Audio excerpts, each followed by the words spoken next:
네, 북한군이 우크라이나전 전선에 이미 투입됐을 개연성이 높다고 우리 정보 당국이 밝혔는데요. 우크라이나를 지원하는 국제단체는 이미 북한군이 다수 전사했다고 주장했습니다. 북한이 다음 달 미국 대선을 전후해서 7차 핵실험과 ICBM 발사를 준비하고 있는 정황도 포착됐습니다. 양욱 아산정책연구원 연구위원과 함께 분석해 보도록 하겠습니다. 어서 오세요. 예, 안녕하십니까. 안녕하십니까. 네, 북한군이 이미 우크라이나 전장에 투입이 돼 있다라는 CNN 보도가 나왔죠. 어떤 예. 얘기입니까? 기본적으로 지금 북한군 우리가 12,000명 이게 12월까지 투입된다라는 예. 얘기가 그동안 계속 나왔었고요.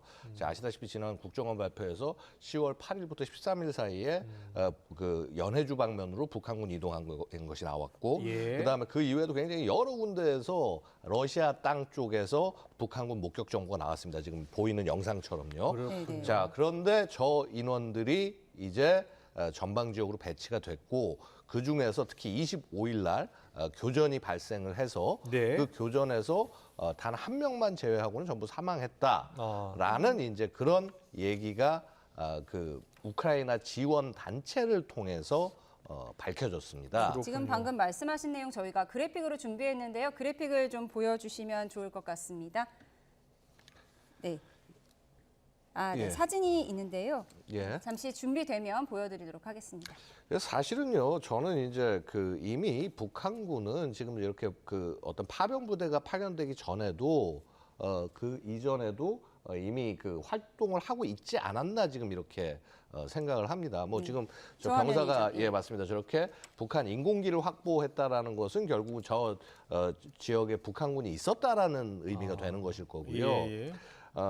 사실 이제 이 인공기는 기억하시겠지만 지난번에 지난주였나요? 포크롭스크 네. 전선에서 러시아 국기와 인공기와 나란히 예 맞습니다. 러시아가 멈춰 같이 있었죠. 나란히 이제 개양된 장면들이 나오기도 했는데, 자 이제 북한군 활동이 이제 드디어 전방 지역에서 자꾸 목격이 되고 이게 증언들이 늘어나고 있다라는 거죠. 그래서 단순히 그냥 어떤 풍문 수준이나 뭐 우크라이나 쪽에서 뭐 만들어내고 조작하고 한 것이 아니라 예, 예. 실제 북한군이 투입되고 있기 때문에 이런 다양한 정보들이 밀려 들어오는 것이다. 이렇게 판단하시면 되겠습니다. 그렇군요. 예. 그럼 이제 한 명 빼고 전부 전사했다. 예. 이 부분, 이 주장은 어느 정도 신빙성이 있는 걸까요? 뭐 글쎄요. 뭐 사실 이 나오는 주장들 하나하나에 대해서 다 이거를 확인하기는 쉽지 않습니다만은요. 전반적으로 지금 이 흐름들, 그래서 북한군이 계속 등장하고 있고, 그다음에 뭐 목격 정보와 이런 것들을 봤을 때는 솔직히 이 교전, 그다음에 이 사망설은 어느 정도 신빙성은 있다고 보여집니다. 이제 다만 정확한 인원, 장소 이런 부분들이 명시가 되지 않았기 때문에 예. 조금 이제 그런 부분은 아쉽다고 할 수 있겠습니다. 그렇군요. 예. 예. 자, 이거 좀 더 확인이 필요한 내용이고요. 예. 지금 예. 북한군이 올해 11,000명에서 12,000명까지 이제 파병될 것으로 보인다. 예, 예. 그리고 이미 3,000명 정도가 전선으로 향하고 있다라는 보도까지 나온 상황이거든요. 네, 그렇습니다. 예. 이제 사실은 북한 목격 정보가 특히 쿠르스크 인근에서 한 예. 두세 개 정도 장소에서 확인이 된 바가 있어요. 그래서 일설에 의하면은 보면은 거의 한 2,000명 이상 정도의 병력, 뭐 1,500명 정도가 미리 와서 훈련을 하고 있었다는 얘기도 예, 있었고, 나중에 그게 더 추가가 돼서 한 2,000여 명 정도의 병력이 그 투입을 준비하고 있었다. 예. 이제 이런 얘기들이 나오고 있었습니다. 그렇군요. 그 병력들이 이제 이 전방으로 이제 배치되는 그런 과정이라고 볼 수가 있겠고요. 예. 사실은 쿠르스크라는 지역 자체가 러시아 입장에서는 굉장히 상징적으로 중요성을 갖기 때문에 여기에 병력이 우선 투입되는 것은 충분히 예상이 가능한 일이었습니다. 그렇군요. 예, 왜냐하면 지금 푸틴이 여태까지 2000년부터 계속 집권을 이어오면서 내세웠던 것은 자기는 러시아의 수호자다, 러시아의 이익을 지키는 자다. 그런데 이 올해 8월 공세로 쿠르스크 지역, 그야말로 러시아 본토가 최초로 역사상 최초로 지금 점령이 된 상태고요. 그래서 이거를 탈환해야 그래야 이제 휴전을 하던 종전을 하든 갈 수 있기 때문에 이쪽에 노력을 투입할 수밖에 없는 상황이라고 말씀드리겠습니다. 그렇군요. 예. 근데 이제 파병된 북한군들 이제 너무 앳돼 보이고 왜소하다 이런 지적은 계속 나왔잖아요. 그런데 네. 어제 국정원이 밝힌 내용을 보면 이 폭풍 군단이라는 특수부대 훈련을 한 게 맞고 예. 전투력 역시 우리 너무 낮게 평가하면 안 된다 이렇게 밝혔거든요. 어떻게 보세요? 저는 동의합니다. 왜냐하면요, 그 앳될 수밖에 없는 것이 거기 있는 인원들이 신병이라면 그 너무나 가능한 얘기입니다. 그러니까 우리도 뭐 예를 들어서 이렇죠. 군 부대 복무 시작할 때 뭐 예를 들어서 내가 특공 부대를 가냐, 일반 보병 부대를 가냐, 기갑 부대를 가냐에 따라서 달라지지 않습니까? 예. 아마도 우리가 그때 목격했던 그 영상 속의 병사들은 네. 그 폭풍 군단 산하의 예하 여단에 배속된 신병이었을 가능성이 있어 보입니다. 그다음에 중간중간 이렇게 나오는 목소리들, 이 신병들을 통제하는 목소리들을 듣고 있으면은 굉장히 좀 나이가 들고 이런 목소리를 확인할 수가 있거든요. 예. 결국은 저기도 간부들이 누군가 통제를 하고 있는 상황하에서 저게 지급이 된 것이고, 예. 그래서 저 영상만 갖고 판단하면 안 되고, 특히나 뭐 키가 작다, 뭐 이렇게 뭐 약간 체구가 작다 말씀하셨는데 저 나이 때가 그럴 수밖에 없습니다. 고난의 행군을 거치면서 아. 전반적으로 발육이 부실한 상태이기 때문에 예. 그 발육 상태만 갖고 능력이 뭐 안 된다, 뭐 이렇게 정예가 아니다 이렇게 평가하는 것은 좀 너무 오만한 접근이 아닌가 생각이 신체 듭니다. 조건과 전투력이 반드시 비례하는 건 아니다 이렇게 보시는 예. 거죠. 네. 예. 그리고 북한 내부 상황으로 바로 들어가 보겠습니다. 지금 파병으로 북한 내부의 동요를 막기 위해서요. 이 장교들의 휴대전화 사용을 지금 금지하고 있다는 소식이 전해지고 있잖아요. 근데 실제로 북한의 장교들이 휴대전화를 많이 사용합니까? 아무래도 어느 정도 급이 이상이 되기 때문에 예. 활용을 하고 있다고 봐야 되고요. 예. 근데 이제 특히나 이제 해외에 나가 있는 인원들 아니겠습니까? 예. 그러다 보면 현지에서 또 그것을 뭐 예를 들어서 현지 폰이라든가 이런 것들을 또 확보할 수 있는 가능성이 충분히 있기 때문에 네. 그래서 뭐 이 사람들이 통화가 불가능하다 이렇게 얘기하는 것은 좀 어폐가 있어 보입니다. 저는 예. 되려 주목할 것이요. 예.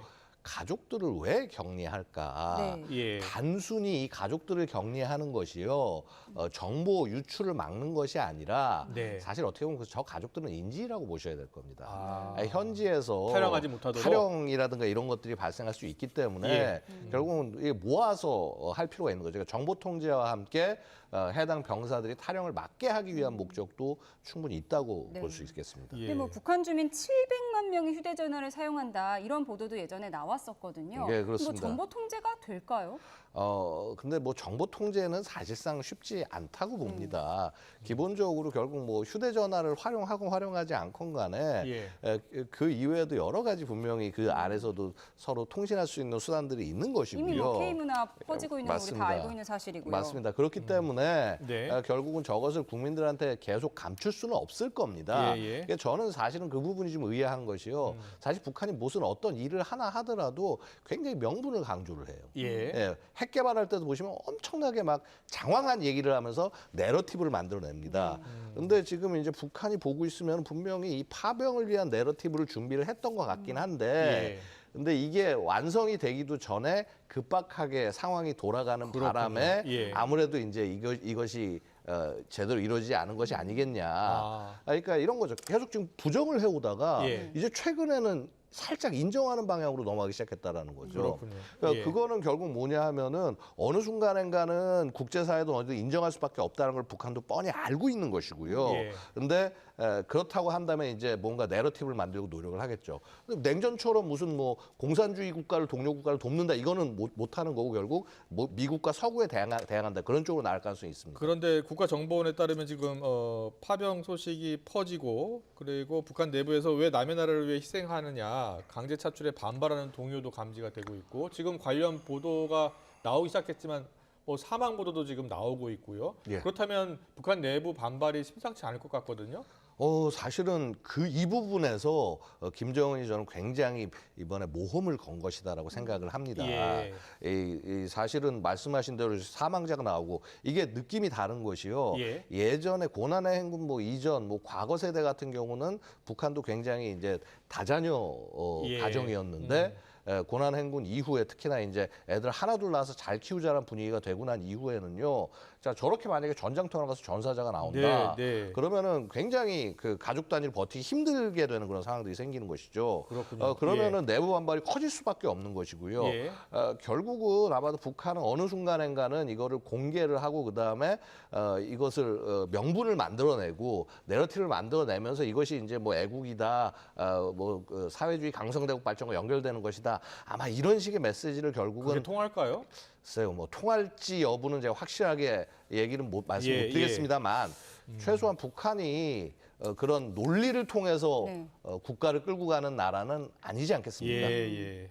모험을 걸었다고 말씀하셨는데 그래도 불안한지 지금 김정은 국무위원장의 암살 가능성을 의식해서 경호 수위를 높였다 이런 보도도 어제 나왔잖아요. 예, 근데 사실 이제 이 암살 가능성은 아무리 불만이 높아진다고 해도 그렇게 쉽지가 않습니다. 네, 지금 뭐 화면을 보면 예. 저렇게 예. 뭐 MZ 병사들의 반란 가능성을 우려했는지 뭐 이런 우려도 나오고 있고요. 글쎄요, 저거는 저는 조금 좀 오바된 접근이 아닌가 생각이 듭니다. 왜냐하면요, 늘상 저랬습니다. 그러니까 김정은이 어디 시찰 나가거나 혹은 많은 대중이 갈 때 보면 특히 저 경호부대들이 굉장히 긴장을 하는 모습들을 우리가 이전에도 다른 영상에서 볼 수가 있었고요. 예. 근데 되려 아마 이런 부분들에 많이 신경을 쓰지 않을까 싶습니다. 최근 뭐 예를 들어서 우리가 뭐 전략서 공개하고 현무5 미사일 같은 예. 거 공개하고 그다음에 이제 최근 보면은 막 이렇게 그 뭐 이스라엘이 이 참수 작전 수행하고 뭐 이런 것들을 보면서 김정은이 불안함을 느낄 수는 있지 않을까 생각이 됩니다만은 이렇게 암살 가능성이 과연 높은지 예. 이 부분은 저는 조금 좀 의문이 있습니다. 알겠습니다. 그리고 오늘 낮에 국방정보본부가 밝힌 내용인데요. 북한이 지금 풍계리 핵실험장 내부 실험 준비 다 끝냈다는 거예요. 7차 핵실험이 될 수 있고요. 또 ICBM 발사를 다음 달에 할 가능성이 높다는 겁니다. 예. 지금 어떤 상황입니까? 그러니까 기본적으로 북한이 지금 그러니까 우리 좀 맥락을 좀 말씀드리고 싶은 게요. 보통 이제 이런 얘기를 방금 말씀하신 뭐 미사일 발사 준비하고 핵실험한다 하면서 미국 대선에 뭐 관련해 가지고 영향을 끼치기 위해서 뭐 이런 걸 한다 이런 분석을 하시는데 저는 그 부분은 동의하지 않습니다. 기본적으로는 지금 북한은 이 우크라이나 상황에서 성공을 거두는 것이 가장 중요한 것이고요. 일단 거기에 모든 정책적 초점이 맞춰져 있을 거라고 봐야 되고 자 플러스 우크라이나에 병력을 보내고 그다음에 병력 보내기 전에는 전시비 축단까지 꺼내서 보냈기 때문에 사실 굉장히 나름 불안감을 느끼고 있다는 거죠. 그래서 그 불안감을 감추기 위해서 사실은 이렇게 남북이 서로 다른 국가다 선언을 하고 그다음에 경계 장벽도 세우고 그랬는데 자 그다음에 북한이 보여줄 수 있는 건 뭐냐면요. 핵밖에 없는 겁니다. 그러니까 바로 그런 맥락에서 핵과 미사일 발사, 핵실험, 미사일 발사 이런 것들이 분명히 이루어질 가능성이 있다. 그러니까 이 북한 병력이 파병이 다 됐다. 전부 확인이 되고 집중이 되는 그 순간 야 그래도 우리 이 북조선 지키는 데는 우리는 아무 문제가 없다라는 걸 과시하기 위해서 그럴 수 있겠군요. 미사일과 이런 것들을 지금 발사할 뭐 수 있다는 겁니다. ICBM과 핵실험이라면 두 가지 레드라인을 동시에 넘겠다 이런 거잖아요. 사실은 북한 입장에서는요 이제 더 이상 뭐 거칠 것이 없는 겁니다. 왜냐하면 러시아에 파병을 했어요. 그 말은 뭐냐 하면은 러시아가 그야말로 엄청난 빚을 지게 된다는 얘기인 겁니다. 북러 관계는 이제 과거에 우리가 봤던 관계와는 완전히 다른 차원으로 바뀐 겁니다. 그렇군요. 이미 뭐 핵기술 전달 이거 어렵다라고 제가 예전에 관측을 했습니다만 저 이 관측을 지금은 뒤집고 싶습니다. 왜냐하면 이미 저 단계가 되면은 러시아는 북한에게 줄 수 있는 것을 거의 다 줘야 되는 그런 상황이 된다는 거죠. 그렇군요. 자, 마지막 질문 짧게 들으면 우리나라가 우크라이나가 우리에게 이제 포탄 지원을 요청했다는 일부 보도가 있었는데요. 대통령실은 부인한 상황이에요.